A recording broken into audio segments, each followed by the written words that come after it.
May come in sir. Okay, coming. ನಮಸ್ತೆ sir. ನಮಸ್ತೆ. ಹೇಳಿ, ನಿಮ್ಮ ಕಂಪನಿಯಲ್ಲಿ ಕೆಲಸ ಉಂಟಂತ ಹೇಳಿದ್ರು. ಹಾಗೆ ನೀವು ವ್ಯಾಕೆನ್ಸಿ ಹಾಕಿದ್ರಲ್ಲ ಸರ್, ಹಾಗೆ ಇಲ್ಲಿ ಜಾಬ್ ವ್ಯಾಕೆನ್ಸಿ ಉಂಟಾ ಅಂತ ಕೇಳಲಿಕ್ಕೆ ಬಂದದ್ದು. ತಗೊಳ್ಳಿ sir resume.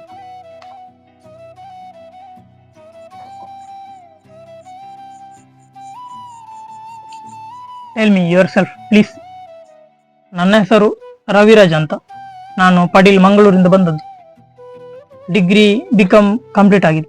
Okay, have you experience in related company please tell me. ಇಲ್ಲ ಸರ್, ನಾನು ಫ್ರೆಶರ್, ಎಲ್ಲೂ ಕೆಲಸ ಸಿಗಲಿಲ್ಲ.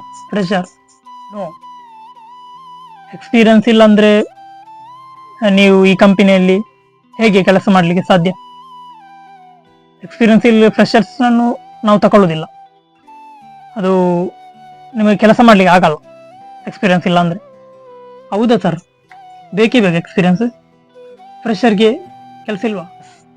Experience is must. ಎಕ್ಸ್ಪೀರಿಯನ್ಸ್ ಇಲ್ಲದವರನ್ನು ನಾವು ಕೆಲಸಕ್ಕೆ ತಗೊಳ್ಳಲ್ಲ ಸರ್, ಆಗಲ್ಲ. ಅಲ್ಲ ಸರ್, ನಾನೊಂದು ಮಾತು ಹೇಳ್ಬೋದಾ ನಿಮ್ಮಲ್ಲಿ? Okay, tell me. ಅಲ್ಲ ಸರ್, ನೀವು ಕರೆಕ್ಟಾಗಿ ಕೇಳಿಸ್ಕೊಳ್ಳಿ.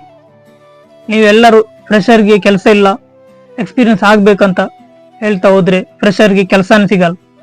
ಕೆಲಸ ಸಿಗದಿದ್ದರೆ ಎಲ್ಲಿ ಎಕ್ಸ್ಪೀರಿಯನ್ಸ್ ಆಗಲಿಕ್ಕೆ ಸಾಧ್ಯ? ನಾವೇನು ಹುಟ್ಟಿದಾಗಲೇ ಎಕ್ಸ್ಪೀರಿಯನ್ಸ್ ಆಗಿ ಬರ್ತೇವ? ಇಲ್ಲ ಅಲ್ಲ. ಎಲ್ಲಿಯಾದರೂ ಫ್ರೆಶರ್ಗೆ ಕೆಲಸ ಕೊಟ್ಟರೆ ಅಲ್ಲಿ ಎಕ್ಸ್ಪೀರಿಯನ್ಸ್ ಆಗ್ತದೆ.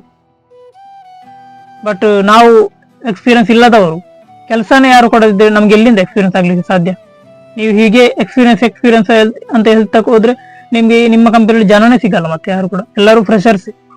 ಡಿಗ್ರಿ ಮೊದಲು ಡಿಗ್ರಿ ಆಗಿ ಹೊರಗೆ ಬಂದವರಿಗೆ ಎಲ್ಲಿ ಎಕ್ಸ್ಪೀರಿಯನ್ಸ್ ಇರುತ್ತೆ ಸರ್? ಥಿಂಕ್ ಮಾಡ್ಬೇಕಲ್ವಾ? Okay sir, okay, thank you, ಬರ್ತೇನೆ.